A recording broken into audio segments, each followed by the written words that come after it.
my goal with this website, everything that I do is to try to help you become a leader that you would respect enough that you would want to follow.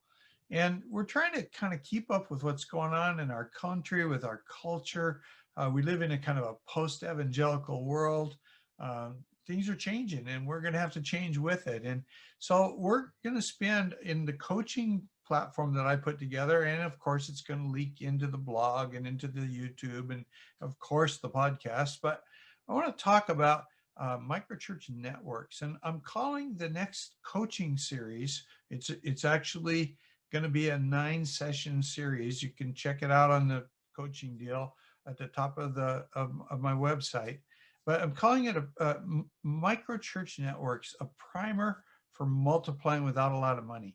I mean, everybody is talking about church multiplication. We've effectively changed the scorecard away from butts and seats to how many churches are we going to get planted. But to plant a single church is kind of a small vision. And so we want to expand your thinking a little bit. And we want to get some tools that are going to help you to really expand the kingdom where you are. And it's not going to cost a fortune.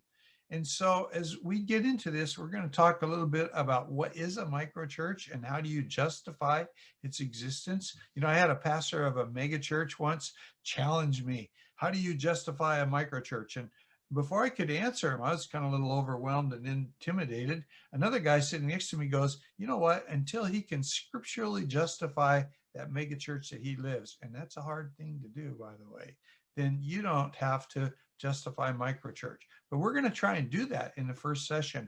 And of course, that's going to leak into some blogs and some other things. I want to, secondly, have a session talking about thinking missional microsites. I think always hub and spoke, just like the airlines. How can my church become a platform for a bunch of semi-autonomous or autonomous churches, but that I'm thinking in terms of microsite, because we've learned to think about multi-site, and that's a nice step in the direction of planting microchurches. I want to look at 3 kingdom benefits to microchurch as a planting tool. And then I want to look at 3 very selfish benefits for our leader of planting microchurches, because there are some really nice things that you gain from doing this. And then I have a session called Micro Most Common, projecting our future from our history. Most churches in the history of the world have not been large. And what we know today with the mega churches, the macro churches, kind of an aberration. And so we want to see it that way. And then I want to give you a template that you can modify, actually 2 templates.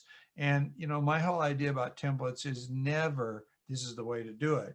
This is the way to start thinking about how you're going to do it in your unique situation with the uniquely gifted people that you have, because everybody in every situation is different, but templates do have a value. I wrote a book called Mega Multi-Micro for Exponential. Great people to work with, by the way. I think it's a good book. We're not going to follow that book in this series. That book is descriptive, not prescriptive. I want to be prescriptive. I want to take time to teach you how to do stuff that I know is going to work. And then I want to talk about the big problem that's in everybody's mind, and that is, how do you mobilize and motivate potential microchurch planters? Because, we live in kind of fat and sassy, happy, complacent America. How do you get people off their duff and into the fight and into expanding the kingdom of God with the people that they know that you don't know, and with the situation that they have that they could exploit with the persons of peace who are already in our church? How do we go about motivating these people and getting things done? And then the last session, we're going to talk about the shifts and the tension that you yourself are going to feel as a leader, as you're becoming that leader that other people would want to follow, because you're becoming the leader that you yourself would want to follow.